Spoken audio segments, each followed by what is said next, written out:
I remember when I was chief of training flight for a while, the squadron commander he wanted me to be in his office when any new pilot came in. He says, you got to collect his flight records anyway, and so then you can give him the tour of the squadron.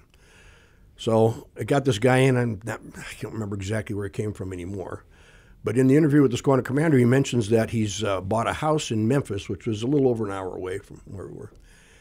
And the squadron commander says, well, what do you mean you bought it? Has money changed hands? And he says, yeah, my family's moving in right now. And the squadron commander says, well, I hope they like living there. You're not going to live there. What? That's too far away. One of the squadron commanders... He didn't know? No. Wow. One of the squadron commander's responsibilities is he had to have a certain percentage of his crew force in place in a flight suit with mobility gear within X time, okay? Right. And he was personally responsible for that. And if you didn't meet your responsibilities in SAC and you're a commander, you were going to get fired. And it was usually in a really public way so that everybody got the message. Right. The first operational readiness inspection I took part in, we failed.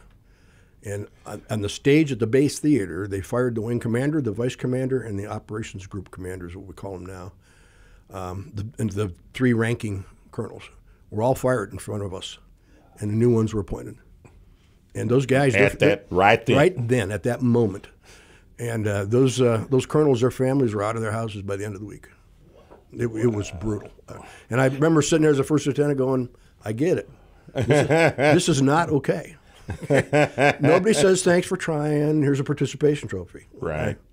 Failing that inspection meant that had the Russians started the war, this wing would not have done its part. This wing would not be operational in that. And how can that ever be okay?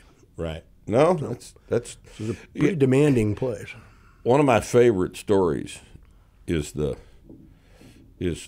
where the girl infiltrated the base. This is and the aftermath of that. This is real interesting. Everybody pay attention now.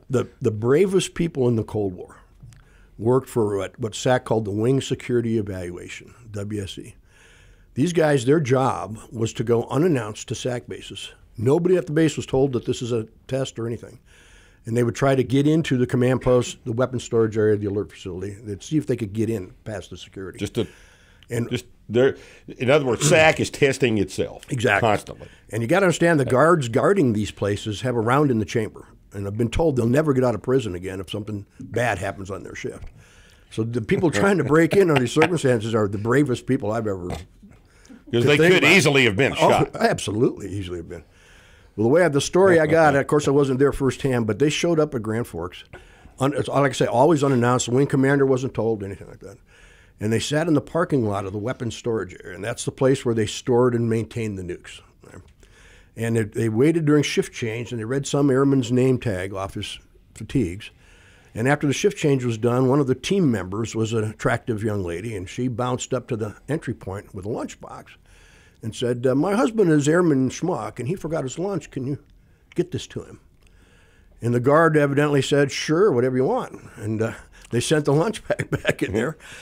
And finally somebody says, hey, Schmuck, your wife brought the lunch. And he said, wife? What are you talking about? So, again, nobody's been told there's an exercise or anything. Oops. So the explosive ordnance disposal people respond, right, which is because they have to suspect it's something. And they got it out. Every SAC base had a place to deal with explosive ordnance. And they got it out there, and they x-rayed it, and it looked empty. And the way I was told the story, and they finally opened the thing up, there was a laminated card in there that says you failed the security evaluation. Shit is right. The full colonel in charge of security for the base was fired immediately. All of his deputies, within an hour. Oh, right? Yes, absolutely, right now. All of his deputies were fired. All the squadron commanders were fired, and every guard up there was decertified from guarding nuclear weapons. They had to fly people in from other bases and retrain everybody. Wow. It was amazing. I'd never seen anything like it. And a lot of those details I got second and third hand about how they got away. But I do know. But you know enough to know that probably is exactly what happened. I know they failed. I know they failed, especially. And then we were told that it was because this team had successfully gotten an unknown object into the weapons storage area.